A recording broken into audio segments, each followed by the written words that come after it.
আজকে আমরা বানাবো চিকপি সালাদ।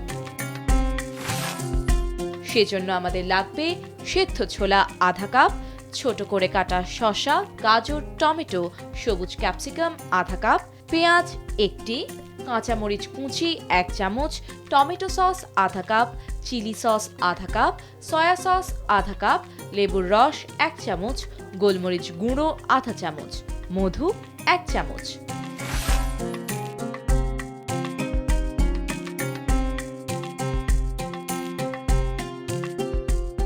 চিকপি সালাদ তৈরি করার জন্য সবগুলো উপকরণ একসাথে মিশিয়ে কিছুক্ষণ ফ্রিজে রেখে পরিবেশন করলেই তৈরি হয়ে যাবে মজাদার চিকপি সালাদ।